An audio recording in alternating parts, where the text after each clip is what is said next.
அந்த பெண்ணை வந்து கல்யாணம் முடிச்சு சபையில் வந்து எப்படிலாம் ஆராதிக்கணும், எப்படிலாம் ஆத்ம அறுவடை பண்ணணும்னு சொல்லி அந்த நேரத்தில் எழுதப்படலை. அப்படித்தானே நடுவர் அவர்களே? நீங்கள் ஆரம்பத்திலே போட்டு விடுங்க, நான் கொஞ்சம் யோசிக்க விடுங்க. இப்போமே தீர்ப்பு சொல்லிட்டீங்கன்னா எப்படி நான் உங்கள் விவாதத்தை கேட்க முடியும்? உங்கள் எல்லோரையும் இயேசுவின் நாமத்தினாலே நம்முடைய முக்கூடல் அசம்பிளிஸ் ஆஃப் காட் சபையின் சார்பாக உங்களை வரவேற்பதில் மிகுந்த மகிழ்ச்சி அடைகிறேன். ரெண்டு பக்கமும் பயங்கரமான உருவங்கள் கொண்ட பெண்கள் இருக்கிறாங்க. நானும் கொஞ்சம் பெருசு தான், ஸோ இருந்தாலும் அவங்க நம்ம கூட இருக்கிறாங்க. ரெண்டு தலைப்பின் கீழே இன்றைக்கு நம்ம விவாதிக்க போகிறோம். ஒன்று, சபையில் ஒருவருடைய பங்கு அதிகமாக பெண்களுக்கு இருக்க வேண்டுமா, அப்படி இல்லை அப்படின்னா வீட்டில் ஒரு பெண்களுக்கு அதிகமான பங்கு தேவையா, அப்படிங்கிற ரெண்டு தலைப்பு.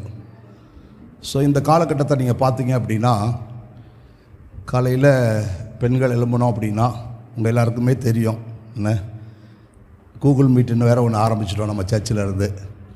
5 மணிக்கு அலாரம் வச்சு எழும்பணும் அப்படின்னா கூகுள் மீட்டை ஆன் பண்ணி விட்டுட்டு ஒரு சிலர் டீ போட்டுக்கிட்டு இருப்பீங்க, ஒரு சிலர் படுத்து கிடந்தே கொஞ்சம் நேரம் ஜெபம் பண்ணுவோம். பாஸ்டர் என்ன பார்க்கவா போகிறாரு, நம்ம என்ன ஆன் பண்ணி தானே வைக்க போகிறோம் அப்படின்னு படுத்து கிடந்தே தூக்கிட்டு இருக்கும்போது திடீர்னு முழிச்சு பார்த்து ஏதோ ஒரு பாட்டு பாடிக்கிட்டு இருக்கும்போது, இன்றைக்கி என்ன பாட்டு பாடினாங்க பாஸ்டர், இன்றைக்கி என்ன வசனம் அப்படின்னு ஒரு 6 மணி வரைக்கும் அப்படி நம்ம நேரத்தை அப்படி ஓட்டி முடிச்சுட்டு மறுபடியும் காலையில் நம்ம வேலையை ஆரம்பித்தோம் அப்படின்னா பிள்ளைகளுக்கு ஸ்கூலுக்கு கிளப்பி விடணும், வீட்டுக்காரரை வேலைக்கு அனுப்பி விடணும். 9 மணி வரைக்கும் நம்ம தலை சுற்றி போயிடும். அப்படி தலையை சுற்றி எடுத்து இது பண்ணி அப்படி நம்ம உட்காந்து அதுக்கப்புறமா தான் நம்ம பல்ல தேய்ச்சி குளித்து ரெடியாகி அதுக்கப்புறம் என்னத்தையோ கிஞ்ச குடிச்சிட்டு அப்புறம் பீடி சுற்றணும்னு உட்காந்தோம்னா பீடி கடைக்கு போகணும்ல, 12 மணி 1 மணிக்குள்ளே கணக்கு கொடுத்துட்டு வரணும். அப்படி கொடுத்துட்டு வர்றதுக்குள்ளே மறுபடியும் மத்தியானம் சாப்பாடை ரெடி பண்ணணும். மறுபடியும் அப்படியே போச்சு அப்படின்னா சாயங்காலம் வரைக்கும் உட்காந்து மறுபடியும் நைட்டு நம்ம கணக்கெல்லாம் முடிக்கிறதுக்கு எல்லா இலைகளையெல்லாம் வெட்டி முடித்து அத்தனை வேலைகளையும் செஞ்சு முடித்து அப்படான்னு ஒரு 10 மணிக்கு படுத்தோம் அப்படின்னா எங்கே இடையில ஜெபம் பண்ண, எங்கே சபைக்கு போக, என்ன எங்கே போட்டு மன்றாட. ஞாயிற்றுக்கிழமை ஒரு நாள் கொஞ்சம் ரிலாக்ஸாக அப்படி போகணுன்னு வச்சுருக்கோம். அப்படிங்கிற மனப்பான்மையில் இப்படி ஓடிக்கொண்டிருக்கிற நம்ம வாழ்க்கையில் போய் திடீர்னு சபை, பைபிளு, ஊழியம் இதெல்லாம் பிடிச்சி இழுத்து போட்டு வைக்கணும் அப்படின்னா எப்படி அப்படின்னு சொல்லி ஒரு குழுவினர், யாருமா, குடும்பத்தை பற்றி அவங்க பேச போகிறாங்க. என்ன, எங்களுக்கு இவ்வளவு வேலை இருக்கும்போது நாங்கள் எப்படி சபைக்கு வர முடியும், என்ன அப்படி தானம்மா, என்ன சமைக்கிறதுக்கே நேரம் இல்லை, வீட்டுக்காரரை கூப்பிட்டு காய வெட்டி கூப்பிட்டு சொல்லிட்டோம். திடீர்னு சமைச்சிக்கிட்டு இருக்கும்போது ஏங்க இங்கே வாங்க கொஞ்சம் உப்பு பாருங்கள், இது உப்புக்கிட்டா சரியில்லாமல் போயிடக்கூடாது அப்படின்னு சொல்லிடுறோம். இப்படி இவ்வளவு பொறுப்பு குடும்பத்தில் இருக்கும்போது குடும்பத்தில் உள்ள பொறுப்பை பார்க்கவா, எங்கே போய் பார்க்கவா? ஆண்டவரே சொல்லியிருக்காரு, குடும்பத்தையே நடத்த தெரியலைன்னா எப்படிப்பா நீ என் சமூகத்தில் வந்து ஜெபம் பண்ணுவேன்னு. முதல்ல குடும்பம்தான்ப்பா முக்கியம். சபை ஜபம் அதெல்லாம் ரெண்டாவது, முதல்ல குடும்பத்தை ஒழுங்குபடுத்தணும் அப்படின்னு சொல்லி அற்புதமாக வாதிக்கிறதுக்கு 3 இளம் காளைகள், எல்லாம் இளம் சிங்கங்கள் அப்படி துள்ளி பாயிற மாதிரி நிற்கிறாங்க. இப்போ மைக்கை மட்டும் அவங்க கையில் கொடுத்துருவேன்னு வைங்களேன், துள்ளி பாஞ்சு குடும்பம்தான் மேன்மை, குடும்பம் இல்லாமல் ஒன்றா எப்படி முடியும்? ஆண்டவர் ஏற்படுத்துனதே குடும்பம்தான் அப்படிங்கிறத தீவிரமாக பேசுகிறதுக்கு பாருங்கள். பெல்சியாவெல்லாம் பார்த்தா துடிச்சு போய் நிற்காப்புல, இப்போ விட்டா உடனே மைக்கு தூக்கிடுவாப்புல. இப்படி ஒரு பக்கம் இருக்கும்போது இன்னொரு பக்கம் ஆவிக்குரிய பக்தர்களாக அப்படியே அற்புதமான சேலையை கட்டி அவங்கள பார்த்தாலே பாருங்கள் ஆவிக்குரிய ரூபம் அப்படியே வெளிப்படுது. இல்லை இல்லை இல்லை, வீடாவது பண்ணாங்கட்டியாவது ஆண்டவர் தான் முக்கியம். ஆண்டவரே மரியாள் மார்த்தாளை பார்த்து என்ன சொன்னார், நீ தேவனுடைய பாதத்தில் அமர்ந்திருக்கிறத விட்டுட்டு நீ சொந்த காரியத்தில் சமையல் பண்ணுறதில் போய் ஈடுபடுறியே, நீ அதனால் அதை விட்டுட்டு இங்கே வா, நீ உன் புருஷனை பட்னியாக போட்டாலும் பரவாயில்ல, உன் பிள்ளை ஸ்கூலுக்கு போனாலும் பரவாயில்ல, போகாட்டாலும் பரவாயில்ல, அதெல்லாம் தேவை கிடையாது. பாஸ்டரை பிரியப்படுத்தணும், நீ வந்து சபைக்கு வரணும், ஜெபம் பண்ணணும், ஊழியம் செய்யணும், கடவுளுடைய காரியத்தில் தான் நீ வளரணும் அப்படின்னு சொல்லி சபை தான் முக்கியம் அப்படிங்கிறத ரொம்ப ஆழமாக பேசுகிறதற்கு பேப்பராக எழுதி பேனாவோடு வச்சுக்கிட்டு இருக்காங்க. என்ன நடக்க போகுதோ தெரியலை. 2 பேருக்கும் கொஞ்சம் இடைவெளி விட்டு நான் இடையில் இருக்கிறதுனால 2 பேருக்கும் சண்டை வராதுன்னு நினைக்கிறேன். இங்கே மேடை இருக்குது, அங்கே மேடை இல்லை, ஏதோ தெரியலை. இதை தூக்கி மாற்றிக்குவீங்களோ மைக்கை என்னமோ தெரியலை. அவங்க அப்படி 2 பேருமே ஒரு பெரிய யுத்த களத்தில் நிற்பது போல் வந்து உட்கார்ந்துருக்குறாங்க. நம்ம எல்லாம் வேடிக்கை பார்க்க வந்திருக்கோம்ல, என்ன தான் நடக்குதுன்னு பார்ப்போமே. குடும்பமா சபையா, நடுவில் ஒருத்தர் வெள்ளைச்சட்டை போட்டு உட்கார்ந்துருக்காரு. அவர் என்ன தான் சொல்லுதாருன்னு பார்ப்போம். குடும்பம்னு சொன்னால் குடும்பத்தை பிடிச்சிக்குவோம், சபைன்னு சொன்னால் பார்த்துக்கலாம் அதெல்லாம் அப்படின்னு சொல்லி ஒரு முடிவோடு வேடிக்கை பார்க்கறதுக்கு நம்ம எல்லாம் அங்கே வந்து உட்காந்துருக்கீங்க. ரொம்ப சந்தோஷம். 2 பேருடைய கருத்துக்களை ரொம்ப ஆழமாக நம்ம தியானம் பண்ணுவோம். 2 பேருடைய கருத்துக்களையும் நம்ம கேட்போம். அவங்க கருத்துக்களின் அடிப்படையில் நம்ம எல்லாரும் சேர்ந்து ஒரு முடிவுக்கு வருவதற்கு கடவுள் நமக்கு உதவி செய்வாராக. கண்களை மூடி நம்ம ஜெபம் பண்ணி இந்த பட்டிமன்றத்தை நம்ம ஆரம்பிப்போமா? சர்வ வல்லமைகள் எல்லாம் ஆண்டவரே, இந்த பட்டிமன்றத்துக்காக நமக்கு ஸ்தோத்திரம். இதை நீர் ஆசீர்வதியும். சபையில் ஒரு விசுவாசியினுடைய, ஒரு பெண்ணினுடைய பங்கு குடும்பத்தில் அதிகம் இருக்க வேண்டுமா, இல்லைனா சபையில் அதிகம் இருக்கணுமா என்கிற காரியத்தை நாங்கள் கலந்து ஆலோசிக்க போகிறோம். எங்கள் மத்தியில் வந்திருக்கிற 2 குழுவினருக்காக நமக்கு ஸ்தோத்திரம். அவர்களை தைரியப்படுத்தும் உடைய வார்த்தைகள் நாங்கள் தியானிப்பதற்கு எங்களுக்கு கிருபை தாரும். இயேசுவின் நாமத்தில் பிதாவே, ஆமென். ஓகே, முதலாவது ஸ்பிரிச்சுவல் சைட்லேருந்தே ஆரம்பிச்சிருவோம். என்ன, அவங்க தான் ஆரம்பிக்கணுமோ? அப்படியா? ஏன்? குடும்பம் தான் முக்கியம். என்ன, குடும்பம் இல்லைன்னு பாருங்கள், இதிலே அவங்க விட்டு கொடுத்துட்டாங்க. குடும்பம் தான் முக்கியம், அதனால் குடும்பம் தான் முக்கியம் அப்படின்னு சொல்லி நம்முடைய மத்தியில் இப்போ இந்த குழுவினுடைய பொறுப்பாளர்கள் நம்மோடு கூட பேசுகிறாங்க. கைத்தட்டி நம்ம வரவேற்போமா பெல்சியாவை?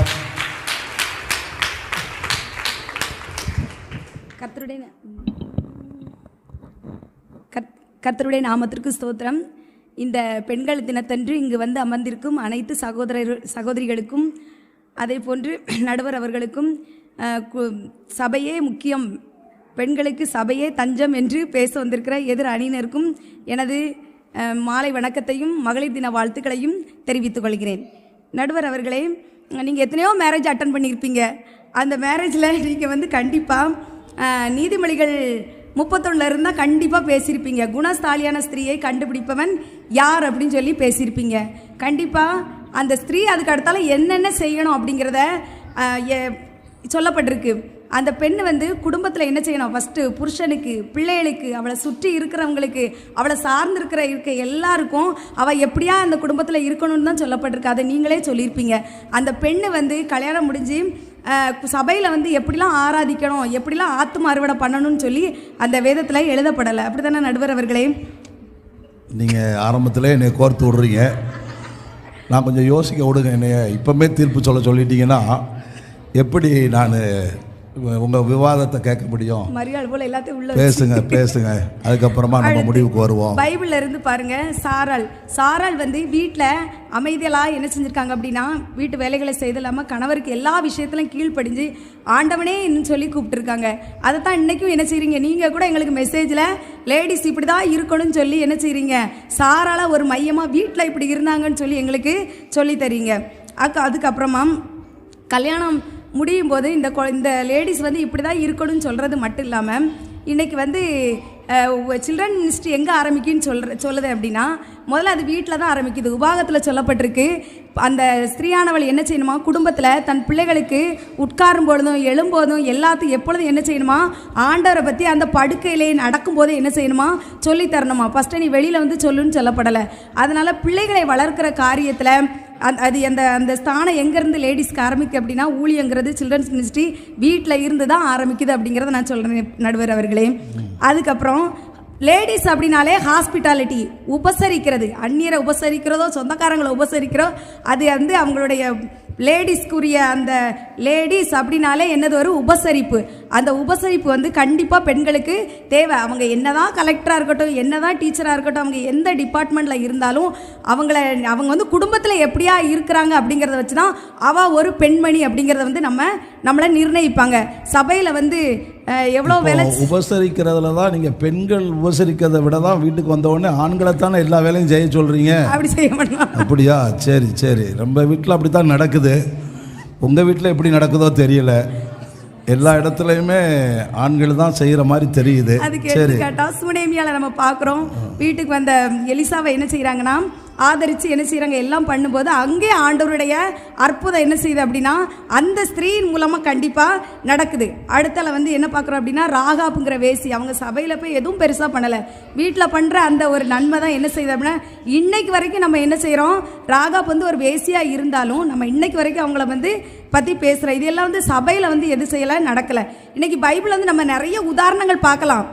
அவங்க அப்படி சாதிச்சாங்க, இப்படி சாதிச்சாங்க, நிறைய ஆத்மா அறுவடை பண்ணாங்க, எல்லாம் ஆவியில் நிறைஞ்சாங்க, எல்லாம் சொன்னாலும் அவங்க வந்து குடும்பத்தில் வந்து ஒரு பொறுப்பாக இருந்து வெளியில் வந்திருப்பாங்க. கண்டிப்பாக வந்ததுனால தான் அவங்க வந்து என்ன செஞ்சுருக்காங்கன்னா வெளியில் மணத்திருக்காங்க கண்டிப்பாக. அதுக்கப்புறமா இன்னைக்கு வந்து பிள்ளைகள் வந்து பிள்ளைகள் நம்மளை வந்து கடவுள் நம்மளுக்கு தந்திருக்காரு அப்படின்னா நம்மளை நம்பி பொறுப்பாக ஆண்டவருடைய காரியத்தில் நம்மளை வளர்க்கணும். அதே மாதிரி புருஷனை நம்ம செய்ய வேண்டிய கடமை என்ன செய்யணும், கரெக்டாக செய்யணும். இன்னைக்கு லேடிஸ் மட்டும் என்ன செஞ்சுருப்பாங்க, ரசிக்கப்பட்டிருப்பாங்க. இன்னைக்கு என்ன அப்படின்னா நிறைய விசுவாசிகள் முத்துன முருங்கைக்காயாவே இருக்காங்க. என்ன செய்யணும், நிறைய மிஞ்சின நீதிமானாக இருக்காங்க. எனக்கு அதெல்லாம் வேண்டாம், அதெல்லாம் அனித்தியம், இவங்களுக்கு செய்கிறதுனால அவங்களுக்கு எனக்கு ஒன்றுமே இல்லை. முத்துன முருங்கைக்கானா என்னன்னு கொஞ்சம் சொல்லுங்களேன்.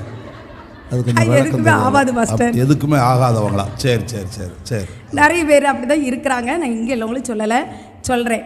அப்படி என்னன்னா அவங்க என்னன்னா அதெல்லாம் வேண்டாம், கணவருக்கு பணிவிடை செய்து பிள்ளைங்களை பார்க்கறது கூட அவங்க என்ன நினைக்கிறாங்க அப்படின்னா உலக பிரகாரமான காரியம் நினைக்கிறாங்க. அது இல்லவே இல்லை. இதைத்தான் பைபிள் சொல்லுது, குணசாலியான ஸ்திரீ முதல்ல நீ வீட்டில் ஆரம்பிக்கணும், அதைத்தான் பைபிள் சொல்லுது. அப்புறம் லைனில் நல்ல பாய் போடுவாங்க, உபசரிக்கிறது, லைனில் முக்காடு போட்டு முதல்ல உட்காந்துருப்பாங்க.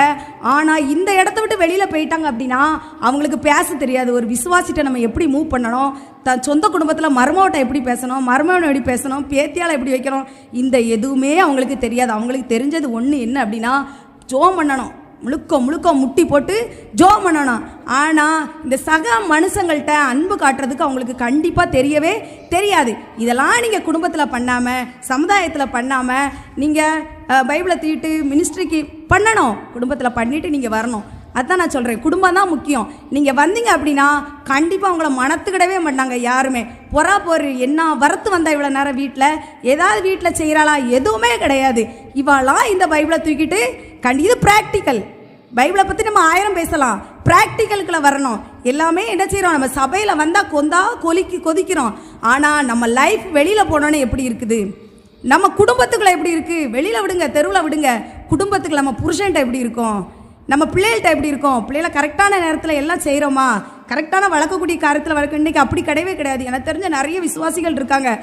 பார்த்தீங்கன்னா ஒரு கட்டத்தில் புருஷன் அடிக்கும்போது புருஷனே வேண்டாம் அப்படிங்கிற அளவுக்கு வந்துருந்தாங்க. இதையே ஆண்டவர் விரும்புகிறாரு, இப்படிப்பட்ட பரிசுத்தத்தையே ஆண்டவர் விரும்புகிறாரு, இப்படிப்பட்ட ஒரு பலியே ஆண்டவர் விரும்புகிறாரு, இப்படிப்பட்ட நேரத்தையே நீங்கள் ஆண்டவர்கிட்ட கொடுக்கணும்னு விரும்புகிறாங்க. இல்லை, நீங்கள் அமைதலோடு இருந்து என்ன செய்யணும் அப்படின்னா அவங்களுக்கு ஃப்ளெக்சிபிளாக இருந்தீங்க அப்படின்னா குடும்பம் என்ன செய்ய அப்படின்னா ஒரு நாள் என்ன செய்ய அப்படின்னா சபைக்கு கண்டிப்பாக வரும். இதுக்கு எக்ஸாம்பிள் அம்பையில் இருக்க ஒரு சிஸ்டரை நான் சொல்லுவேன். கண்டிப்பாக இன்றைக்கும் அவங்க ஜீவிச்சு இருக்காங்க, அம்பை சர்ச்சுக்கு போகிறாங்க. தெரியாமல் கல்யாணம் பண்ணிட்டாங்க, தெரியாமல் கல்யாணம் பண்ணி இந்து மதத்தில் கொண்டு கட்டிட்டாங்க. அவங்களுக்கு தெரியாது, அவங்க கேரளா மொழி தெரியாது, ஒன்றும் தெரியாது. ஆனால் அவங்களுக்கு எவ்வளவோ நீண்ட நாள் காத்திருப்பு, அவங்க வெட்டணும் துண்டு எதுவுமே கிடையாது, நீண்ட நாள் காத்திருப்பு. பூசாரி குடும்பம், அவங்க பட்ட கஷ்டங்கள் அவ்வளோ அதிகம். ஆனால் இன்றைக்கி முழு குடும்பத்தையும் அவங்க ஆண்டவருக்குள்ளே கொண்டு வந்திருக்காங்க. இதெல்லாம் என்ன அப்படின்னா அவங்க சபைன்னு போயிருந்தாங்கன்னா இன்றைக்கி அவங்களுடைய டேஸ்ட், அந்த சாம்பாருடைய டேஸ்ட் அவங்களுக்கு தெரிஞ்சிருக்காது. இன்றைக்கி வந்து அந்த பொறுமையானது என்ன செஞ்சிருக்கு அப்படின்னா இன்றைக்கி முழு குடும்பத்தையும் இன்றைக்கி என்ன செஞ்சுன்னா சர்ச்சை கொண்டு, நீ உலகம் முழுவதும் ஆதாயப்படுத்தி கொண்டாலும் உன் ஜீவனை நஷ்டப்படுத்தினாலும் உனக்கு என்ன லாபம்? அதே தான், உன்னையை நம்பி கடவுள் என்ன செஞ்சுருக்காரு, குடும்பத்தை தந்திருக்காரு, பிள்ளைகளை தந்திருக்காரு. நீ அங்கே முதல்ல உன் விட்னஸை வெளிப்படுத்தணும். அது இல்லாமல் நீ சபையில் வந்து துள்ளி என்னதில்லை, அதில் ஒரு பிரயோஜனமே கிடையாது. ஃபஸ்ட்டு உங்களுடைய சாட்சி எங்கே இருக்கணும் அப்படின்னா. ரொம்ப சந்தோஷம், கை தட்டி சீறி பாஞ்சிட்டாங்க. இல்லை, பிறந்ததுலேருந்து மாமனார் வீடு மாமியார் வீடு எல்லா வீடையும் பேசி முடித்து கடைசியில் குடும்பம்தான் ஏன் முக்கியம், நீ வேணா வந்து பாரு, குடும்பம் இல்லைன்னா ரட்சிப்பே இல்லை, நீ ஜெபம் பண்ணியே பிரயோஜனம் இல்லை அப்படிங்கிற அளவுக்கு வாரி கட்டிட்டாங்க. அதனால் இப்போ இந்த குழுவில் உள்ளவங்க என்ன சொல்ல போகிறாங்கன்னு கொஞ்சம் நம்ம பார்ப்போம். கை தட்டி அவங்கள வரவேற்போமா? 3 அப்படி இல்லைன்னா ஒரு 5 நிமிஷம்தான் நேரம். அவரை பாருங்கள், அவர் தான் சொல்லணும். அவர் அங்கேருந்து டைம் ஓவர் அப்படின்னா கை காமிப்பார். அதை பார்த்து நீங்கள் இதை பண்ணிக்கோங்க. கர்த்தரின் பரிசுத்த நாமத்திற்கு ஸ்தோத்திரம். பலவீனமான என்னையும் பலப்படுத்திய இயேசுவுக்கே இந்த கேபிள் போட்டுக்கோங்களேன், அப்போ தான் நல்லா கிளியராக இருக்கும். முதலாவதாக இங்கு நம் நடுவில் அமைதி புயலாக அமர்ந்திருக்கும் நடுவர் அவர்களுக்கு அமைதி புயலா? அப்பா பயங்கரமாக இருக்க. எடுப்பே நம்மளை ஒரு தீர்ப்புக்குள்ளே கொண்டு வர சொல்லிருச்சா நம்மளை. என்ன? சரி சரி சரி. பெண்களின் பங்கு அதிகம் சபையில்தான் என்று பேச இருக்கும் என் அணி சகோதரிகளுக்கும், பெண்களின் பங்கு அதிகம் குடும்பத்தில்தான் பேச வந்திருக்கும் எதிரணி சகோதரிகளுக்கும், பாஸ்டர் அம்மா அவர்களுக்கும், என் மகளிர் மற்றும் சபைதான் முக்கியம் என்று பொறுப்புடன் இங்கு அமர்ந்திருக்கும் உங்கள் அனைவருக்கும் என்னுடைய மகளிர் தின நல்வாழ்த்துக்களை முதலில் தெரிவித்துக் கொள்கின்றேன். பெண்களின் பங்கு சபையில்தான் அதிகம் என்ற தலைப்பில் நான் பேச வந்துள்ளேன். சபைக்கு வந்தால் மட்டும் போதாதுங்க. சபையில் பாஸ்டர் சொல்கின்ற உபதேசங்களை கேட்டு கர்த்தர் என்னுடைய உபதேசங்கள் கீழ்ப்படிந்து நடக்க சொல்லியிருக்காங்க. அதுக்கு கீழ்ப்படிந்து நடத்தினாலே நம்ம குடும்பத்தை நல்லபடியாகவே வழி நடத்தலாம். இப்போ பைபிளே நம்ம பார்த்தோம்னா அப்போஸ்தலராகிய பவுல் ரோமருக்கு எழுதிய நிருபத்தில் பெபேயாள் என்கின்ற ஒரு கெங்கிரியா சபைக்கு ஊழியராக பணியாற்றிய அந்த பெண்ணை பற்றி சொல்கிறாங்க. இவங்க எனக்கு சபையில் எனக்கு மட்டும் இல்லை அநேகருக்கும் ரொம்ப உதவியாக இருந்தாங்க, ஆதரவாகவும் இருந்தாங்க அப்படின்னு சொல்கிறாங்க. இப்போ நம்ம குடும்பத்தில் இருந்தோம்னா குடும்பத்தை மட்டும்தான், குடும்பத்தில் உள்ளவங்களுக்கு மட்டும்தான் நம்ம ஆதரவாக இருக்க முடியும், சப்போர்ட்டாக இருக்க முடியும். ஆனால் சபைக்குள்ளே வந்தால் தான் அநேகருக்கு நம்ம சப்போர்ட்டாகவும் இருக்க முடியும், நம்ம ஆதரவளிக்கவும் முடியும், ஹெல்ப் பண்ணவும் முடியும். ஆனால் அதனால் சபையிலே பெண்களின் பங்கு அதிகம் என்று சொல்கிறேன். அது மட்டும் இல்லை, சபையில் இன்னும் நிறைய பேர் இருக்காங்க. சபை பங்கில் இது பண்ணுறாங்க. பிரிஸ்கில்லா, சிந்திகேயா, யயோத்தியா போன்ற பெண்களும் சபை ஊழியத்தில் பங்கேற்று அநேகருக்கு சப்போர்ட்டாக இருந்திருக்காங்க. இயேசுவின் பாதையில் வழி நடத்தியிருக்காங்க, இயேசுவை பற்றி சொல்லியிருக்காங்க. அவங்க பவுல் சொல்கிறார், என் உத்தம கூட்டாளி, என் உடன் வேலையால் ஜீவ புத்தகத்தில் உங்கள் பேர் எழுதியிருக்கிறது அப்படின்னு சொல்கிறாங்க. பவுல் சொல்கிறாங்க. இன்றைய சூழ்நிலையை நம்ம சர்ச்சிலையும் எடுத்துக்கிடுவோமே.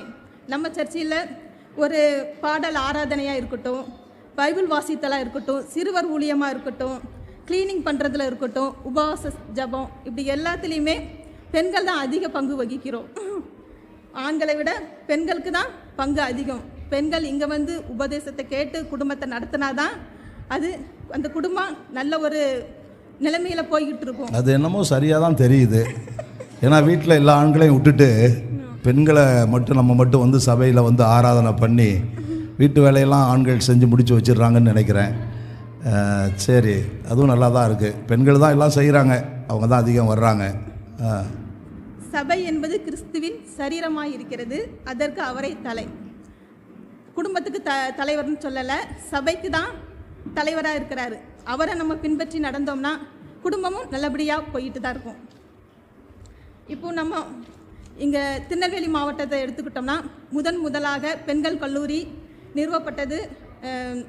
அந்த கல்லூரி சாரால் டக்கர் கல்லூரி. அந்த கல்லூரியை நிறுவனது ஒரு இங்கிலாந்து நாட்டை சார்ந்த மிஷினரி ஊழியராகிய சாரால் டக்கர் என்பவர். அவங்க இந்த திருநெல்வேலிக்கு வந்ததும் கிடையாது, இங்குள்ள மக்களையும் பார்த்தது கிடையாது. ஆனால் அவங்களுக்குள்ள ஒரு வாஞ்சை என்னென்னா, சுவிசேஷ ஊழியத்தை இந்த மக்களுக்கு அறிவிக்கணும், கல்வி வசதி இல்லாத இந்த பெண்களுக்கு கல்வி வசதியை கொடுக்கணும் அப்படின்னு சொல்லிட்டு 2 கால்களும் ஊனமுற்ற நிலைமையிலும் அவங்க பண வசதி எதுவும் இல்லாமல் இருந்து அவங்களோட நகையெல்லாம் கொண்டு கொடுத்து இங்கே மிஷினரி ஊழியத்தை ஆரம்பித்து அநேக பெண்கள் அதன் மூலம் ரட்சிக்கப்பட்டிருக்காங்க, அதன் மூலம் கல்வி பெற்றிருக்காங்க. கல்வி தான் இப்போ உள்ள காலகட்டத்தில் மிகவும் முக்கியமான ஒன்று. அந்த அந்த அந்த ஒரு மனப்பான்மை அவங்களுக்கு எல்லாருக்கும் ஹெல்ப் பண்ணணுங்கிற அந்த மனப்பான்மை இருக்க போய் தான் அவங்க இதை கல்லூரியை அவங்களால ஆரம்பிக்க முடிஞ்சது. அதனால் பெண்களின் பங்கு சபையிலே அதிகம் அதிகம் என்று கரங்களை தட்டி அவங்கள பாராட்டுவோம். அற்புதமாக சொல்லிட்டாங்க. சாரால் டக்கர் அம்மையாரை வச்சு அந்த அம்மா இங்கிலாண்டில் எனக்கு வீடு தான் வேணும் அப்படின்னு இருந்துட்டாங்க அப்படின்னா இன்றைக்கி இவ்வளோ பெரிய கல்வி ஸ்தாபனங்களே வந்திருக்காது. வீட்டெல்லாம் விட எனக்கு கடவுள் தான் வேணும் அப்படிங்கிற ஒரு பக்தியில் அவங்க அந்த தேசத்தை விட்டு நம்ம இந்தியாவுக்குள்ளே, அதுவும் திருநெல்வேலி மண்ணுக்குள்ளே வந்ததுனால தான் இன்றைக்கி இவ்வளவு பெரிய கல்வி ஸ்தாபனமே வந்துருச்சு அப்படின்னு சொல்லி ஒரு மிஷினரி சேலஞ்சோட இதுதாயா முக்கியம், சபைதாயா முக்கியம், குடும்பம் என்ன குடும்பம், கடவுள் பார்த்துட்டு போகிறார் எல்லாத்தையும் அப்படின்னு சொல்லி நீ வா வெளியே குடும்பத்தை விட்டுட்டு அப்படின்னு சொல்லி ஒரு பெரிய சவாலாக நம்மகிட்ட பேசியிருக்காங்க. ஸோ எதிரணியினர் என்னடா இப்படியெல்லாம் பேசிட்டாங்களே, நம்ம என்ன பண்ண போகிறோம், நம்ம எடுத்து வச்ச பாயிண்டெல்லாம் தேட வேண்டியது ஆயிருமோன்னு தனலட்சுமி அப்படி கொஞ்சம் தேடுற மாதிரி இருக்குது. கைத்தட்டி தனலட்சுமியை வரவேற்போம். கர்த்தருடைய பரிசுத்த நாமத்துக்கு ஸ்தோத்திரம். நடுவில் அமர்ந்திருக்கும் நடுவர் அவர்களுக்கு என் மாலை வணக்கம். இங்கு அமர்ந்திருக்கும் அனைத்து சகோதரிகளுக்கும் எனது இனிய பெண்கள் தின நல்வாழ்த்துக்களை தெரிவித்துக் கொள்கிறேன். நான் இங்கு பேச வந்துள்ள தலைப்பு என்னவென்றால், பெண்களின் அதிக பங்கு குடும்பத்திலே என்று பேச வந்துள்ளேன். நாமெல்லாம் இங்கே இருந்தாலும் நம்முடைய நினைவெல்லாம் என்னவா இருக்குன்னா, நம்ம ஹஸ்பண்ட் வேலை விட்டு வந்திருப்பாங்க, நம்ம பிள்ளைங்க டியூஷன் முடிச்சுட்டு வந்திருப்பாங்க. அப்புறம் ஒரு சிலரோட நினைப்பு என்னென்னா, வீட்டை சரியாக பூட்டினோமா இல்லையா, கேஸ் ஸ்டவ் ஆஃப் பண்ணோமா இல்லையாங்கிறது ஒரு சிலரோட நினைவாக இருக்கும். உண்மைதாங்க. இப்போ எல்லாம் பூட்டிகிட்டு தானே வந்திருக்கீங்க, அப்போ நம்ம யாரும் வரலையே, யோசித்துக்கிட்டு தான் இருக்கீங்களா? சரி, இது இப்போ மட்டும் இல்லை, ஏவாள் படைக்கப்பட்ட சில நாட்களிலேயே தேவன் அவருக்கு குடும்ப பொறுப்பை கொடுத்துட்டாரு. ஆதாமுக்கு துணையாகவும் பிள்ளைகளை பெறுவது, பிள்ளைகளை வளர்ப்பது, குடும்பத்துக்கு அவள் தான் பெண்ணு தான் சரி அப்படின்ட்டு அவர் அப்போவே அந்த இதை கொடுத்துட்டாரு. அதே போல் பெண்களோட பங்கு குடும்பத்தில் தான் மிகவும் அவசியம்னு தேவனுக்கே தெரிஞ்சிருக்கு. அது மட்டுமா, புத்தியுள்ள ஸ்திரீ தன் வீட்டை கட்டுகிறான்னு தான் சொல்லியிருக்கே தவிர வேதத்தில் புத்தியுள்ள ஸ்திரீ சபையை கட்டுகிறான்னு சொல்லலை, சபையை கட்டுகிறான்னு என்று சொல்லலை. எனவே தேவன் நமக்கு புத்தியை கொடுத்திருப்பது குடும்பத்தை நடத்த தான் கொடுத்துருக்கிறாரு. நாம் தான் ஒரு நல்ல தலைமுறையை உருவாக்குகிறோம்.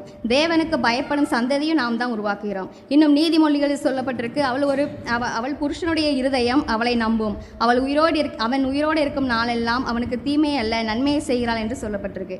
நம்முடைய பங்கு குடும்பத்தில் அதிகம் இருக்க போய் தான் ஹஸ்பண்ட்ஸ்லாம் வெளியில் போய் நிம்மதியாக வேலையை பார்த்துட்டு வராங்க. அவள் இருந்து குடும்பத்தை ஒரு பொறுப்பாக பார்த்துக்கிடுவா அப்படிங்கிற ஒரு நம்பிக்கையில் அவங்க போயிட்டு வராங்க. அதுபோல் நம்மளோட வீட்டுக்காரியங்களுமே அவன் நல்லா பார்த்துக்குவா அப்படின்ட்டு அவங்க போயிட்டு வராங்க. சரி, இப்போ உங்களெல்லாம் பார்த்தா வீட்டில் நிறைய வேலையை போட்டுட்டு வந்திருக்கிறோம், இவன் நின்று பேசிகிட்டே இருக்கிறாளேன்னு சொல்லி நீங்களாம் யோசிக்கிறது நல்லா தெரியுது. அதனால் இத்துடன் என்னுடைய பேச்சை முடித்துக்கொண்டு வருகிறேன். நன்றி, வணக்கம். கரங்களை தட்டி ரொம்ப நன்றி. அவங்க உரையில் ரொம்ப அற்புதமாக சொல்லியிருக்காங்க. புத்தியுள்ள ஸ்திரீ தான்ப்பா வீட்டை கட்ட முடியும். என் புருஷனே என்னை நம்பி தான் வெளியே போகிறாரு, வீட்டை விட்டுட்டு போகிறதுக்கு காரணமே என்னை நம்பி தான்.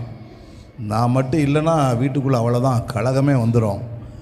அதனால் நான் தான் பொறுப்பாக வீட்டை இருந்து, ஒரு பெண் தான் பொறுப்பாக வீட்டை பார்த்துக்கிறா. அதனால தான் அவர் தைரியமாக நிம்மதியாகவே வேலை செய்கிறாரு. கதிர் இன்னைக்கு நிம்மதியாக வேலை செய்யறதுக்கு காரணமே தனம்தான் அப்படிங்கிறத ஆணித்தரமாக, இல்லைங்க பெண்ணு தான் அப்படிங்கிறத தைரியமாக அவங்க சொல்லியிருக்கிறாங்க. எதிரணியினர் மகா அதுக்கு பதில் கொடுக்க போகிறாங்கன்னு நினைக்கிறேன். கைத்தட்டி அவங்கள வரவேற்போமா?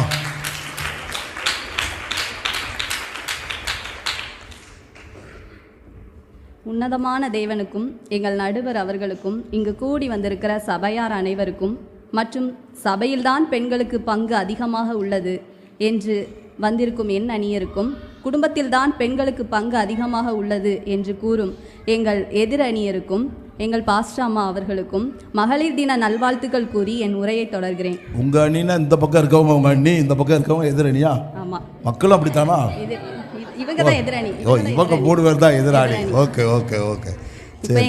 உங்களெல்லாம் சொல்லலைங்க, அதனால் இந்த பக்கம் அந்த பக்கம் ஒன்று நம்மளை சொல்லிட்டாங்க, இவங்களுக்கு ஓட்டு போடாமல் விட்டுறணும்னு விட்டுறாதாங்க.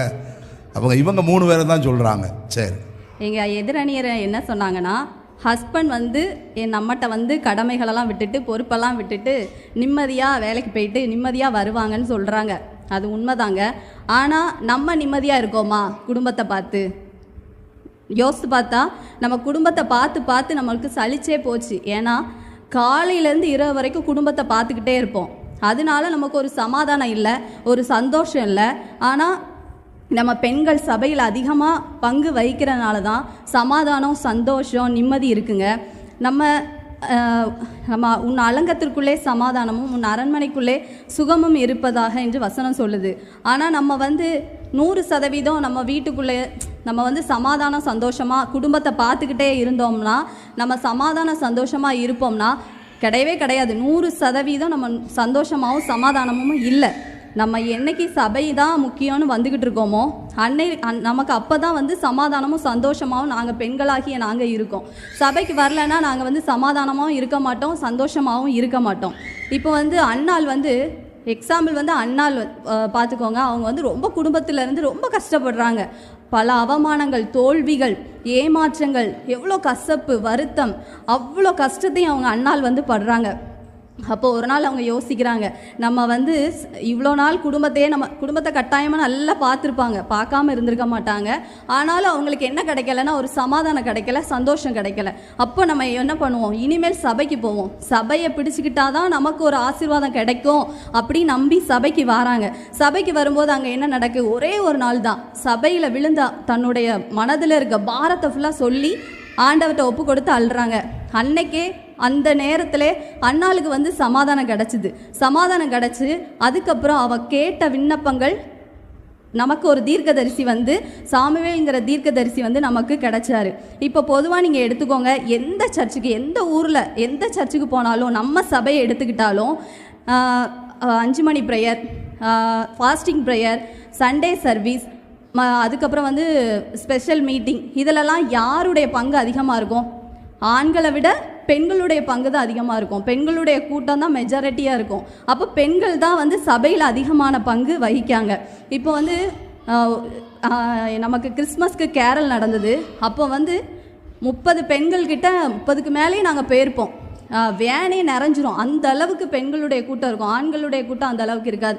ஏன், நமக்கு குடும்பம் இல்லையா, பிள்ளைகள் இல்லையா?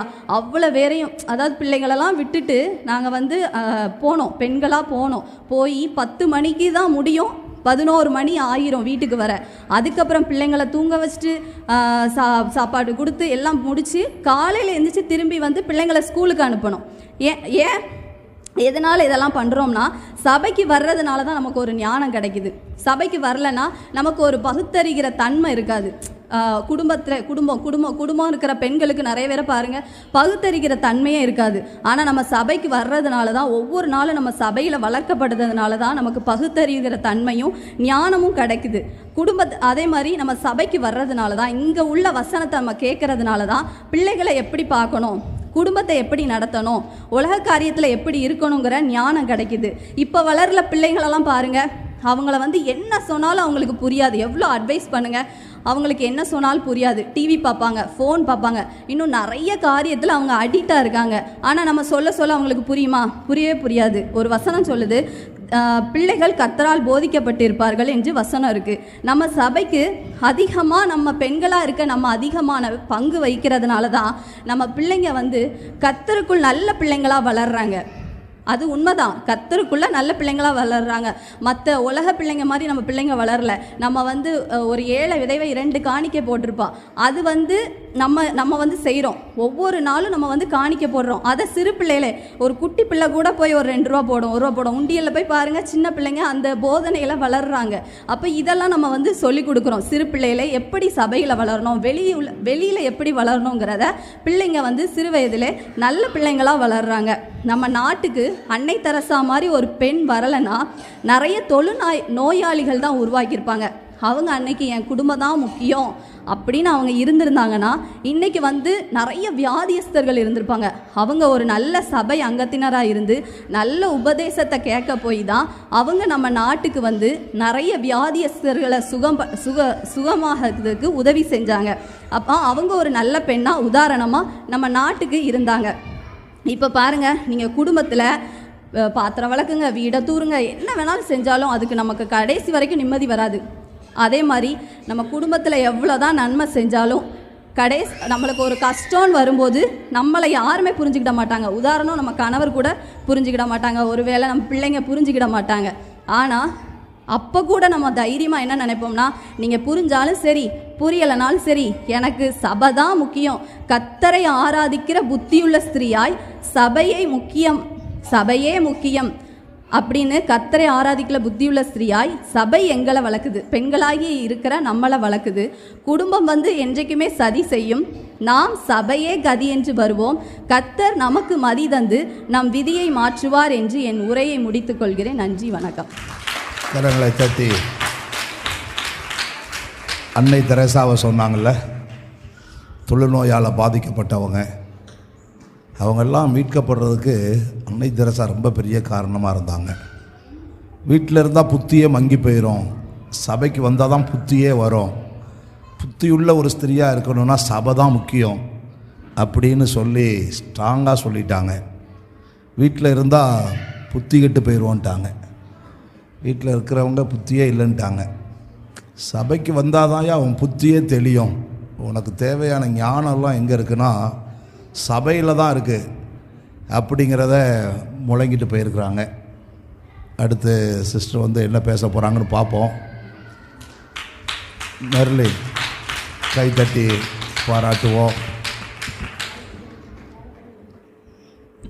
எல்லாம் வல்ல இறைவனாகிய இயேசு கிறிஸ்துவின் நாமத்தில் உங்கள் அனைவருக்கும் என் அன்பின் வாழ்த்துக்கள். எனக்கு வாய்ப்பளித்த நடுவர் அவர்களுக்கு என் முதற்கண் வணக்கத்தை தெரிவித்துக் கொள்கிறேன். போதகருடைய மனைவியாக இருந்து சபையின் அனைத்து காரியங்களிலும் ஈடுபட்டிருந்தாலும் தனது குடும்பத்திற்கு செய்ய வேண்டிய அத்தனை கடமைகளையும் செய்துவிட்டு இங்கே ஓடோடி வந்திருக்கும் எங்கள் போதகர் அம்மா அவர்களுக்கும், சபையில்தான் எனது பங்கு அதிகமாக இருக்கிறது என்று சொல்வதற்கு வீட்டில் தன் கடமைகளையெல்லாம் விரைவாக செய்துவிட்டு ஓடோடி வந்திருக்கும் சபை மக்களுக்கும், எதிரணியினருக்கும், எனது பங்கு சபையிலா குடும்பத்திலா என்று குழப்பத்தோடு அமர்ந்திருக்கும் உங்கள் ஒவ்வொருவருக்கும் எனது அன்பான மகளிர் தின நல்வாழ்த்துக்களை தெரிவித்துக் கொள்கிறேன். இன்னைக்கு குழப்பம் மாறிடும் நினைக்கிறேம்மா, ஒரு குழப்பத்தை இன்னைக்கு தீர்த்துருவோம். நாம் இன்னைக்கு வந்து நம்ம எல்லாரும் சேர்ந்து எங்களுடைய பங்கு எங்கே இருக்குது, குடும்பத்திலையா இல்லை சபையிலையான்னு யோசிக்கிறதுக்கு முன்னாடி பரிசுத்த வேதாகமம் என்ன சொல்லுதுன்னு பார்க்கலாம். வசனம் சொல்லுது, உன் மனைவி வீட்டோரங்களில் கனிதரும் திராட்சை செடியைப் போல இருப்பாள். வீட்டோரங்களில் கனிதரும் திராட்சை செடியை போல இருப்பாள் என்று தான் பரிசுத்த வேதாகமம் சொல்லுது. சபையில் வந்து கனிதரும் திராட்சை செடியை போல இருப்பாள்னு சொல்லலை. ஏன்னா குடும்பத்தின் மூலமாக பெண்ணின் மூலமாக அந்த குடும்பம் ஆசீர்வதிக்கப்படணும் அப்படிங்கிறது தான் தேவனுடைய திட்டமாக இருக்குது. சரி, எல்லாருக்கும் ஒரு கேள்வி கேட்குறேன். இங்கே வரதுக்கு முன்னாடி எல்லாரும் என்ன யோசிச்சுட்டு வந்தீங்க, இல்லைன்னா என்ன பண்ணிட்டு வந்தீங்க? அவங்க டீச்சராக இருக்கிறதுனால இங்கேயும் வந்து பாருங்கள் டீச்சர் புத்தியை காமிச்சிட்டாங்க. நம்மகிட்டலாம் கேள்வி கேட்காங்க பாருங்கள். சரி சொல்லுவோம், பதில் சொல்லுவோமே. என்ன பண்ணிட்டு வந்தீங்க? என்ன யோசிச்சுட்டு வந்தீங்க? சபையில் போய் எனக்கு இந்த வேலை இருக்குது அந்த வேலை இருக்குன்னு யோசிச்சுட்டு வந்தீங்களா? இல்லை சபையில் போய் நான் என்ன பண்ணலாம் அப்படிங்கிறத யோசிச்சுட்டு வந்தீங்களா? இல்லை ஐயோ சபைக்கு போகணுமே, நான் எந்த வேலையெல்லாம் முடிச்சுட்டு போகலாம், வீட்டில் வந்து நான் நிம்மதியாக தூங்கணுன்னா என்னெல்லாம் பண்ணணும், பண்ணிட்டு போகணுங்கிறத செஞ்சுட்டு வந்தீங்களான்னு நீங்களே சொல்லுங்கள். பாஸ்டர் இன்னைக்கு கோஸும் இப்போ சாம்பாரை வச்சதை விட இன்னைக்கு ஒரு மட்டன் குழம்பு வச்சுருந்தா நல்லா இருக்கும். நமக்கு வந்து நம்ம எல்லாருக்கும் சாப்பாடு இன்றைக்கி இங்கே கிடைக்கிறதுனால கணவருக்கு பிள்ளைகளுக்கு எல்லாருக்குமே சாப்பாடு பண்ணி வச்சுட்டு எல்லா வேலையும் முடிச்சுட்டு இங்கே அறக்க பறக்க நம்ம எல்லாருமே வந்திருக்கிறோம், இன்க்ளூடிங் மீ. இப்போது சபையின் காரியங்களில் வந்து பெண்கள் ஈடுபடவே இல்லை அப்படின்னு நான் சொல்ல வரல. பெண்களுக்கு சபையில் பங்கு இருக்குது, ஆனாலும் குடும்பத்தில் தான் பெண்களுக்கு அதிகமான பங்கு இருக்குங்கிறத தான் நான் இங்கே பேச வந்திருக்கேன். சபையில் பெண்களுடைய பங்கு அதிகமாக இருக்குதுன்னு சொல்லி எதிரணியினர் பேசினாங்க. ஆனால் எதில் அதிகமாக இருக்குதுன்னு பார்த்தோன்னா ஃபஸ்ட்டு எண்ணிக்கையில் அதிகமாக இருக்குது. ஸோ அடுத்து வசனம் வாசிக்கிறதுல, கைத்தட்டுறதுல, அல்லேலூயா ஆமேன்னு சொல்கிறதுல, ஸ்தோத்திரம் சொல்கிறதுல எல்லாத்துலேயும் நம்ம ஃபஸ்ட்டாக இருக்கிறோம். அதுலேயும் குறிப்பாக வசனம் வாசிக்கிறதுல பெண்களை அடிச்சிக்க யாருமே கிடையாது. இப்போ சபைக்குள்ளே வந்தால் பாட்டு பாடுறது என்ன, ஆட்டம் ஆடுறது என்ன, கைத்தட்டுறது என்ன, ஒர்ஷிப் பண்ணுறது என்ன, எல்லாமே பண்ணிவிட்டு வீட்டில் போய் பார்த்தா தான் தெரியும் கணவர் கூட சண்டை, பிள்ளைங்க கூட சண்டை, பக்கத்து வீட்டில் சண்டை, குழாயடி சண்டை, எல்லா சண்டையும் சபையில் ஸ்தோத்திரம், வீட்டில் ஆத்திரம். அப்போ சொந்த குடும்பத்தை நடத்த தெரியலைன்னா பாஸ்டராகவே இருக்கக்கூடாதுன்னு சொல்லிட்டு வசனம் சொல்லுது. ஆனால் பாஸ்டருக்கே இந்த நிலமைனா நம்மளுக்கெல்லாம் என்ன நிலமைன்னு கொஞ்சம் யோசித்து பார்த்துக்கிடுவோம். நம்ம என்ன தான் வெளியில் போய் வேலை பார்த்தாலுமே குடும்பத்தில் இருக்கிற எல்லா காரியங்களையும் நம்ம பெண்கள் செய்ய வேண்டிய எல்லா காரியங்களையும் பெண்கள் தான் செய்கிறாங்க. காலையில் வேலைக்கு போகணுன்றதுக்காகவே காலையில் 5 மணிக்கு 4 மணிக்கெல்லாம் எழும்பி சமையல் பண்ணி பிள்ளைங்களை கிளப்பி கணவரை வேலைக்கு அனுப்பிட்டு பிள்ளைங்களை ஸ்கூலுக்கு அனுப்பிட்டு அவங்களும் வேலைக்கு ஓடோடி போயிட்டு திருப்பி ஈவினிங் வந்தவுடனே ரெஸ்ட் எடுக்கலான்னு பார்த்தா ரெஸ்ட் கிடையாது. வந்தவுடனே திருப்பி எல்லா வேலையும் ரெகுலராக ரொட்டீன் ஆரம்பிச்சிடும். திருப்பி எல்லா வேலையும் செஞ்சு நம்ம நைட்டு படுக்கிறதுக்கு 11 மணி ஆனாலும் மறுநாள் காலையில் எழும்பி என்ன செய்ய வேண்டியிருக்குது, நம்ம வேலைக்கு போக வேண்டியிருக்குது. அதனால் வீட்டில் தான் மகளிருடைய பங்கு என்ன இருக்குது, அதிகமாக இருக்குது. இப்போது பெண்களுடைய பங்கு என்ன அப்படிங்கிறது நம்ம சொல்கிறத விட வசனம் என்ன சொல்லுதுன்னா, நீதிமொழிகள் 31 எனது அணி சார்ந்த ஃபெல்சியா சொன்ன மாதிரியே பெண்களுடைய பங்கு எங்கே அதிகமாக இருக்குங்கிறத அந்த வசனம் எல்லாருக்குமே தெரியும், நாங்கள் சொல்லி தான் தெரியணும்னு கிடையாது. ஒரு நாள் வந்து நீங்கள் இல்லை, ஒரு இமேஜின் பண்ணிக்கிடுவோம், ஒரு நாள் நீங்கள் வீட்டில் இல்லை, உங்கள் கணவர் தான் பிள்ளைங்களை ஸ்கூலுக்கு அனுப்புகிறாரு. அப்போ உங்கள் வீடு எப்படி இருக்கும், உங்கள் பிள்ளைங்க எப்படி கிளம்பி போவாங்கன்னு கொஞ்சம் இமேஜின் பண்ணிங்கன்னா உங்களுக்கு ஒரு 1000 கால்ஸ் வந்துடும். பிள்ளைங்க அன்றைக்கி கொஞ்சம் சந்தோஷமாக இருப்பாங்கன்னு நினைக்கிறேன். அம்மா இல்லாத அன்னைக்கு குட்டு வாங்காமல் 1000 கால்ஸ் வந்துடும். ஏம்மா சாக்ஸ் எங்கம்மா இருக்குது, அம்மா ஐடி கார்டு எங்கே இருக்குது, இந்த புக்கு எங்கே இருக்குது, அந்த புக்கு எங்கே இருக்குதுன்னு சொல்லிட்டு 1000 கால் பண்ண ஆரம்பிச்சிருவாங்க. யூனிஃபார்ம் எங்கே இருக்குது, ஏன்னா நம்மளை தவிர அந்த வீட்டில் எந்தெந்த பொருள் எங்கெங்கே இருக்குங்கிறது யாருக்குமே தெரியாது. அதனால் குடும்பத்தில் நம்மளுடைய பங்குங்கிறது ரொம்ப அதிகம். ஒரு குடும்பத்தில், கணவர் இல்லாத குடும்பத்தில் கூட மனைவிகள் வந்து என்ன பண்ணுவாங்க, எத்தனையோ பிள்ளைங்க 5 பிள்ளைங்களை வச்சு கூட என்ன பண்ணுவாங்க, தனியாக சமாளிச்சிருவாங்க. ஆனால் மனைவி இல்லாத குடும்பத்தில் கணவனால் என்ன பண்ண முடியாது, பிள்ளைங்களை வச்சு சமாளிக்கிறது ஆமாவா இல்லையா, ரொம்ப கஷ்டமான காரியம். அடுத்து வேதத்தில் இருக்கக்கூடிய பல பெண்கள் இருக்காங்க, குடும்பத்தை எப்படி புத்திசாலித்தனமாக நடத்துனாங்கன்னு. சபைக்கு வரலன்னா புத்திசாலியே இல்லைன்னு சொல்லி சொன்னாங்க. ஆனால் அபிகாயில்னு ஒரு சகோதரி இருந்தாங்க, வேதத்தில் எல்லாருக்கும் தெரிஞ்சிருக்கும்னு நினைக்கிறேன்.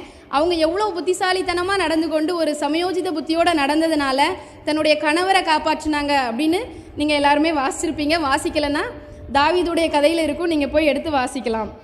அப்போது தேசத்தையே வந்து ரூத்துன்ற ஒரு பெண் விட்டுட்டு வந்து தன் மாமியாருக்காக வந்ததுனால, அந்த குடும்பத்தின் மேலே அவள் வந்து கரிசனை காட்டினதுனால ஒரு பெரிய ராஜாவையே உருவாக்க முடிஞ்சுது. அது மட்டும் இல்லை, மோசையுடைய தாய் எவ்வளோ பெரிய காரியத்தை செஞ்சுருக்காங்க. நம்ம அவங்கள பற்றி ரொம்ப யோசிச்சிருக்க மாட்டோம். ஆனால் அந்த மோசையுடைய தாய் என்ன பண்ணாங்க, அந்த குழந்தைய ஆண் பிள்ளை பிறந்தா எல்லாரும் சந்தோஷப்படுவோம், அப்படி தானே. ஆனால் அவங்களுக்கு அந்த நேரத்தில் ஆண் பிள்ளை பிறந்தது எப்படி இருந்திருக்கும், ரொம்ப கலக்கமாக இருந்திருக்கும். இப்போல்லாம் நம்ம ஐயோ பிறக்கும்போது ஆண் பிள்ளையா, என்ன பிள்ளை என்ன பிள்ளைன்னு மயங்கிறதுக்கு முன்னாடியே கேட்டுடுறாங்க எல்லாரும். ஆனால் ஆண் பிள்ளையை எதிர்பார்க்குறோம் அவ்வளோ. ஆனால் அந்த நேரத்தில் அவங்க ஆண்டவரே எனக்கு பெண் பிள்ளை வேணும்னு சொல்லி வேண்டியிருப்பாங்களா இருக்கும், அப்படி தானே. அப்போ அவங்க வந்து ஆண் பிள்ளையை பெற்றும்போது எவ்வளோ கலக்கமுற்றிருப்பாங்க. ஆனாலும் அந்த பிள்ளையை அவங்க வந்து காப்பாற்றி தன் குடும்பத்தில் தன்னோட பங்கு என்னன்னு உணர்ந்து அவங்க வளர்த்ததுனால அவங்க ஒரு பெரிய தலைவரையே அவங்களால உருவாக்க முடிஞ்சுது. தேசத்தை ரட்சிக்கக்கூடிய ஒரு பெரிய ரட்சகனை அவங்க வந்து என்ன பண்ணாங்க, உருவாக்குனாங்க. ஸோ நம்ம வந்து பிரசங்கம் பண்ணி மற்றவங்களுக்கு போதித்து அவங்கள திருத்துறதை விட நம்ம வாழ்க்கையின் மூலமாக, நம்ம நடத்தையின் மூலமாக நம்ம கணவரையும் பிள்ளைங்களையும் நம்ம குடும்பத்தையும் முதல்ல ஆதாயப்படுத்துறது தான் தேவனுடைய திட்டமாகவும் இருக்கிறது, நம்முடைய கடமையாகவும் இருக்கிறது. ஸோ பெண்களுடைய முக்கிய பங்கு குடும்பத்திலேயே குடும்பத்திலேயே குடும்பத்திலேயே என்று கூறி சரியான தீர்ப்பை நடுவரிடமிருந்து எதிர்பார்த்து எனது உரையை முடிக்கிறேன். நன்றி, வணக்கம். கரங்களை தட்டி பாராட்டுவோம்.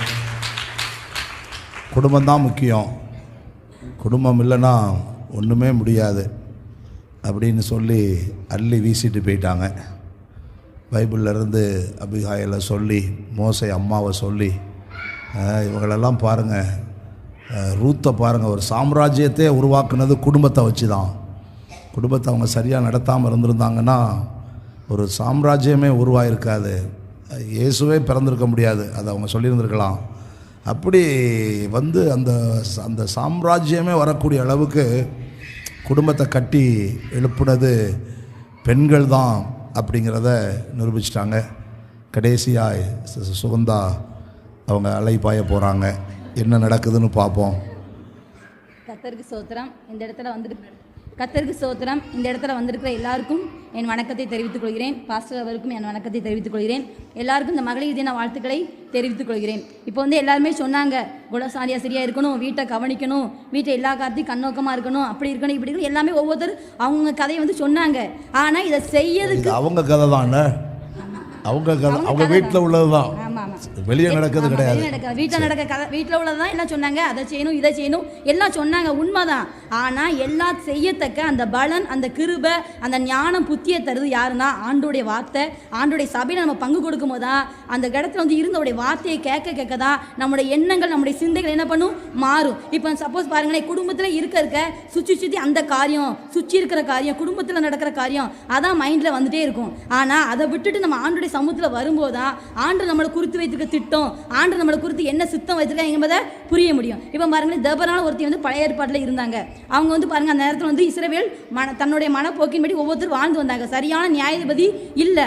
அந்த நேரத்தில் வந்து ஒரு தெபொராள், ஒரு பெண், முதல் பெண் நியாயாதிபதி வந்து தெபொராள் தான். அந்த முதல் பெண் நியாயாதிபதி, முதல் பெண் தீர்க்கதரிசி. அவள் வந்து எழும்பி ஒரு ஆணால செய்ய முடியாத காரியத்தை அவள் என்ன பண்ணா, செஞ்சா. நிறைய பேருக்கு தீர்க்கதரிசனம் சொன்னா. இஸ்ரவேல் ஜனங்கள் ஒவ்வொரு தன் வழக்கை கொண்டு வரும்போதெல்லாம் நியாயம் வந்து சொன்னா. அவள் வீட்டில் வந்து வீட்டில் இருந்துட்டா இவ்வளோ பெரிய இஸ்ரவேல் ஜனங்களுக்கு நியாயம் சொல்ல அவ்வளோ முடியாது. ஆனால் வீட்டில் விட்டுட்டு ஆண்டுடைய பாதத்தில் வந்து அப்படி இருக்கும், ஆண்டரோடு கூட தொடர்பு இருக்கும் போது தான் வருகிற எல்லாருக்கும் என்ன பண்ண முடியுது, நியாயாதிபதி அவன் என்ன பண்ண முடியுது, இருக்க முடிஞ்சு. அதுமாதிரி ஒரு ராஜா வந்து இப்போ ஒரு எதிரிட்டு வந்தாங்க. அப்போ அந்த பாராக்கு வந்து நான் போக மாட்டேன்பா. ஆனால் தெவரா துணிஞ்சு போய் அவர்களை தைரியப்படுத்தி அந்த யாபின் ராஜாவை என்ன பண்ணுவாங்க, சிசராவை, யாகேலும் ஒரு பெண் தான், யாகேலும் தெவரான் செஞ்சு அந்த ராஜாக்கெல்லாம் என்ன பண்ணாங்க, முறியடிச்சு தன் தேசத்துக்கு என்ன பண்ணாங்க, ரட்சிப்பை கொடுத்தாங்க. அதேமாதிரி எஸ்தரை பார்க்கும்போது எஸ்தர் ராஜாத்தை நீங்கள் பார்த்துருப்பீங்க. அவளுக்கு ராஜ மேன்மை கிடச்சிச்சு. ஆனால் ராஜ மேன்மை கிடைச்சதுனால அவள் தன் ராஜாவுக்கு செய்ய வேண்டிய பணிவிடை செய்து அப்படியே இருந்திருந்தா அந்த யூத குலத்தை என்ன பண்ண முடியாது, மீட்டிருக்க முடியாது. அதுல வந்து வெளியில வந்து நான் செத்தாலும் சாகிறேன் என்று ஒரு தைரிய பெண்ணா, ஒரு சிங்க பெண்ணா எஸ்தர் ராஜா சமூகத்தில் நின்று தன் ஜனங்களுக்காக வழக்காடி தன் ஜனங்களுடைய காரியத்தை அந்த ராஜாவிட்ட சொல்லி இந்த ஜனங்களுக்கு விடுதலை வாங்கி கொடுத்தா. அவ்வளோ பெரிய அந்த பழைய ஏற்பாட்டில் பார்க்கும்போது கூட அந்த பெண்களை பங்கு அதிகமாக சபையில் தான் இருந்தது. புதிய ஏற்பாட்டில் நம்ம பார்க்கோம். புதிய ஏற்பாட்டில் பார்க்கும்போது இயேசுவோடு கூட நிறைய பேர் ஊழியம் செஞ்சாங்க. அப்போ அதில் குறிப்பாக பார்க்கும் மகதலேனா மரியாதை ஒருத்தர் பார்க்கும். அவங்களுக்கு வந்து 7 பிசாசு இருந்துச்சு. எத்தனை 7 பிசாசு இருந்துச்சு. அந்த 7 பிசாசும் ஏசப்பாட்ட வந்து வாரா ஆண்டரை தேடி வரும்போது அந்த 7 பிசாசு என்ன பண்ணுதாரு, ஏசப்பா துரத்தி விடுதாரு. அப்போ இந்த இதை வச்சு நான் ஒன்று சொல்லுவேன், 7 பிசாசு துரத்த அவரால் முடியும்னா நம்ம குணத்தை, நம்ம எண்ணத்தை, நம்ம சிந்தையை மாற்ற அவரால் ஏன் முடியாது? அந்த நம்பிக்கை விசுவாசம் நம்மகிட்ட வந்து இல்லை.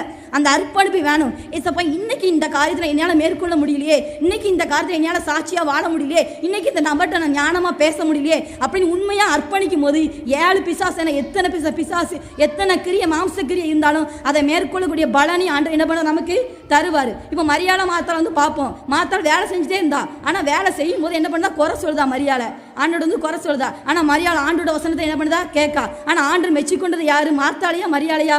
மரியாதை தான் என்ன பண்ணுதாரு, மெச்சிக்கொள்ளுதார். அப்போ நம்ம இந்த இடத்தெல்லாம் பார்க்கும்போது பழைய ஏற்பாடு புதிய ஏற்பாடு ஏசப்பா வாழ்ந்த காலத்தில் எல்லாரையும் சபையில் அதிகமாக பங்கு வகித்தது பெண்கள் தான். இப்போ குளோரிந்த அம்மையை வந்து பார்க்குறோம். அவங்க வந்து இந்து பிராமின் பொண்ணு. நான் அந்த செய்தி கேட்டிருக்கேன். அவங்க வந்து என்ன பண்ணாங்க, கல்யாணம் முடிக்கிறாங்க. ஆனால் என்ன பண்ணாங்க, அவங்க கணவன் வந்து இறந்துட்டாங்க. அப்போ கணவன் இறந்தோடனே உடன்கட்டை பழக்கம் உண்டு. உடனே என்ன பண்ணாங்க, மனைவி என்ன பண்ணும், எரிக்கணும். அந்த நேரத்தில் ஒரு மிஷினரி தான் அவங்கள காப்பாற்றி அவங்கள கல்யாணம் முடித்தாங்க. அப்போது அந்த நன்றி அவங்க மறக்காமல் நம்ம இந்தியாவிலே அந்த உடன்படுக்கப்பட்ட பழக்கத்தை முறியடித்ததே அந்த குளோரிந்த அம்மையை தான். ஏசப்பா எனக்கு இந்த பழக்கத்துலேருந்து விடுதலை கொடுத்தாரு. நம்ம இந்த தேசத்துலேயும் அப்படி யாரும் இந்த பழக்கத்தில் இருக்கக்கூடாதுன்னு அந்த பழக்கத்தை என்ன பண்ணார், அந்த பழக்கத்தை அவங்க மாற்றதுக்கு முயற்சி பண்ணாங்க. திருநெல்வேலி பாலங்குடியில் பார்த்தா அந்த ஒரு பெரிய சபையே இருக்குது, குளோரிந்தா சர்ச்சுண்டு. அதேமாரி பாருங்களேன், இப்போ நம்ம எல்லாருக்கும் நம்ம சபையில் குறைஞ்சது இப்போ 400-500 பேர் இருக்கும். இந்த சபை வளர காரணமே முதல்ல 4 நாள் ஆத்துமா தான். எங்கள் பாஸ்டருக்கு தெரியும், எங்கள் அலெக்ஸ் பாஸ்டர் 4 பேர் தான். அது அதிகமாக இருந்தது பெண்கள் தான். நாங்கள் அப்போ வந்து ஒரு வாகன வசதி கூட கிடையாது. நடந்து எத்தனை கிராமத்துக்கு போயிருப்போம். எங்கள் பாஸ்டரோடு கூட வந்து நாங்கள் ஊழியம் சேர்ந்தோம். அந்த பெண்களை வச்சு தான் இன்றைக்கி இந்த சபை இவ்வளோ பெருசாக வளர்ந்துருக்கு. இதுக்கு முக்கிய காரணம் எங்கள் சபையில் அதிக பெண்கள் தன் வீட்டு வேலையை, தன் குடும்பத்தை பார்த்துருந்தானே இவ்வளோ பெரிய ஊழியம் அந்த நம்ம கூட இருந்திருக்காது. இவ்வளோ ஊழியம் வளர்கிறதுக்கு முதல் காரணம் எங்கள் பெண்கள் சபையில் பங்கு கொண்ட போய் தான் இவ்வளோ ஊழியம் வளர்ந்துருக்கு. கர்த்தருக்கு ஸ்தோத்திரம். ஆமென். கரங்களை தட்டி பாராட்டுவோம். உடன்கட்டை ஏறக்கூடிய அந்த பழக்க வழக்கத்தை அழித்ததே குளோரிந்தா என்கிறதான ஒரு மிஷினரி தான் அப்படின்னு 3 பேருமே ஒரு மிஷினரி சரித்திரத்தை மையமாக வச்சு இவங்கெல்லாம் வராமல் இருந்திருந்தாங்கன்னா இன்றைக்கு மறுமலர்ச்சியே உருவாகிருக்காது அப்படிங்கிறத அவங்க பக்கம் வேதத்தின் அடிப்படையில் ரொம்ப தெளிவாக நம்ம கூட பேசுகிறாங்க. இவங்களும் ரொம்ப அற்புதமாய் குடும்பம் இல்லைன்னா ஊழியமே இல்லை, எல்லாமே குடும்பத்திலிருந்து தான் ஆரம்பிக்கிறது. அதனால் குடும்பம் தான் ரொம்ப முக்கியம். அதுக்காக பைபிள் வேண்டாம், கடவுள் வேண்டாம் அப்படின்னு நீங்கள் சொல்லலை, அப்படி அவங்க சொல்லலை. ஆனால் குடும்பத்திலிருந்து தான் எல்லாம் வருகிறது என்பதை இவங்க ரொம்ப அற்புதமாய் இப்பொழுது பேசியிருக்கிறார்கள். இப்போ நம்ம ஒரு தீர்ப்புக்குள்ளே வரணும் இல்லை, இங்கேயா அப்படின்னு 1 2 3 போடுவோமா, இல்லை ஷார்ட் புட் விளையாண்டு தீர்ப்பு சொல்லலாமா, அப்படியெல்லாம் நம்ம யோசிப்போம். 2 பேரும் பேசின அடிப்படையில் நம்ம ஒரு தீர்ப்புக்கு, ஒரு முடிவுக்கு நம்ம வர வேண்டுமே என்றால், இவங்க சொன்னது போல கடவுள் இல்லைன்னா நமக்குள்ள குணநலமே இல்லை. எனக்குள்ள நல்ல குணநலம் வந்ததற்கு முக்கிய காரணமே சபைதான். சபையில் சொல்லப்படக்கூடிய வார்த்தைகள், சபையில் பிரசங்கிக்கப்படக்கூடிய வசனம். ஸோ இதுதான் என்னுடைய குணநலத்தையே மாற்றிருச்சு. அதனால் சபைக்கு வந்ததுனால தான் என் குணநலம் மாறிச்சு. அதனால் சபை தான் முக்கியம் அப்படின்னு அவங்க ரொம்ப ஸ்ட்ராங்காக சொல்லியிருக்கிறாங்க. இவங்க அதையும் விட ஸ்ட்ராங்காக குணநலம் மாறுவது உண்மை, கடவுள் மாற்றினார் உண்மை. குணநலம் மாறிடுச்சு அப்படின்னு எனக்கு புருஷன் வேண்டாம், பொண்டாட்டி வேண்டாம், எனக்கு வீடு வேண்டாம், சொத்து வேண்டாம், எனக்கு எதுவுமே வேண்டாம் அப்படின்னு ஒரு துறவரவ வாழ்க்கையோடு சபையோடையே வந்து நான் உட்கார்ந்துட்டோம்னா எப்படி முடியும்? எனக்கு குடும்பமும் தேவை. குடும்பம்தான். நான் என் கணவனை ஆதாயம் பண்ணணும், என் பிள்ளையை ஆதாயம் பண்ணணும். அதனால் இதெல்லாம் நான் செய்யணும் அப்படின்னா என் குடும்பத்தோடு இருந்தால் தான் இதை என்னால் செய்ய முடியும் அப்படிங்கிறத ஆணித்தரமாய் இவர்களும் பேசியிருக்கிறார்கள். ரெண்டு பேருமே வேதத்தை மையமாய் வைத்து பேசியிருக்கிறார்கள். வேதாகம பெண்கள் பலரை இவங்க கோட் பண்ணாங்க. இவங்களும் பல வேதாகம பெண்களை கோட் பண்ணி பேசினாங்க. வேதம் எல்லா பக்கமும் பேசப்படுவதற்கு ஏற்ற விதத்தில் இருக்கிறது. ஸோ இவைகளெல்லாம் நமக்கு சரியாக இருந்தாலும் நம்முடைய குடும்பத்தை நடத்துவதற்கு கடவுளுடைய உதவி, கடவுளுடைய அனுக்கிரகம், ஆண்டவருடைய வார்த்தைகள், இவைகளெல்லாம் நம்முடைய வாழ்க்கையில் மாற்றத்தை கொண்டு வந்து நம்ம மாற்றமடைந்த பின்பு சபைதான் எனக்கு முக்கியம், எனக்கு சபை தான், சபையை தவிர வேறு யாரும் எனக்கு தேவையில்லை அப்படின்னு நீங்கள் ஒதுங்கி போய் விடாதபடிக்கு ஆண்டவர் எனக்கு மாற்றத்தை தந்திருக்கிறார். இந்த மாற்றத்துக்கு காரணம் என் குடும்பத்தை நான் ஆதாயம் பண்ண வேண்டும். என் குடும்பம் எனக்கு மிக முக்கிய அவசியம் தேவை. எனவே அவர்தான் எனக்கு ஞானம் தருகிறார், அவர்தான் எனக்கு வழிகாட்டுதல் தருகிறார். அவருடைய சமூகத்துக்கு வரும்போது தான் நான் இளைப்பாறுதலை பெற்றுக்கொள்கிறேன்.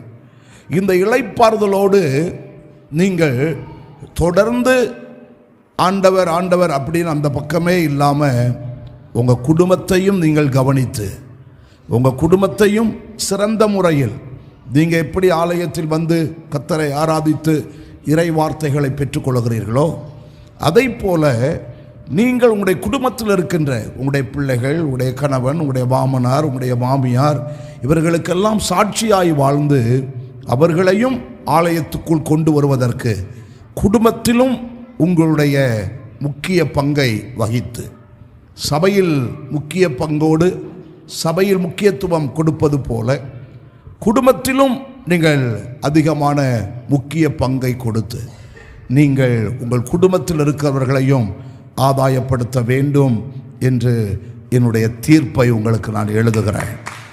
சபையோடு இணைந்து குடும்பத்தை கட்டக்கூடிய ஒரு புத்தியுள்ள ஸ்திரியாய் கர்த்தர் உங்களை மாற்றுவாராக. ஆமென். கண்களை மூடி நாம் ஜெபிப்போமா? சர்வ வல்லமை உள்ளவரே, அற்புதமான நேரத்துக்காய் ஸ்தோத்திரம். எங்களோடு உடைய வார்த்தைகளை கொண்டு பேசிய எங்களுடைய பிள்ளைகள் ஒவ்வொருவரையும் நீர் ஆசீர்வதியும். சபையோடு இணைந்து நீர் எங்களுக்கு தருகிற ஞானத்தோடு வெளிப்பாட்டோடு எங்களுடைய குடும்பத்தை நாங்கள் கட்டி எழுப்புவதற்கு கர்த்தர் எங்களுக்கு கிருபை தாரும். எங்களுடைய நேரத்தில் பெரும்பான்மையான நேரத்தை எங்களுடைய வீடுகளில் நாங்கள் செலவு செய்கிறோம். ஆனால் எங்களுக்கு தருகிற ஆசீர்வாதத்தை சபையில் பெற்றுக்கொண்டு வீடுகளில் நாங்கள் இருக்கிற அதிகமான நேரத்தில் எங்களுடைய குடும்பத்தானரோடு கூட அதிகமான நேரத்தை செலவு செய்து அவர்களை ஆதாயம் செய்ய எங்களுக்கு கிருபை பாராட்டும். இயேசுவின் நாமத்தில் ஜெபிக்கிறோம் எங்கள் நல்ல பிதாவே. 2 பேருக்கும் ரொம்ப நன்றி. 2 குழுவினருக்கும் கர்த்தர் உங்களை ஆசீர்வதிப்பாராக. கரங்களை தட்டி பாராட்டுவோம். God bless you all.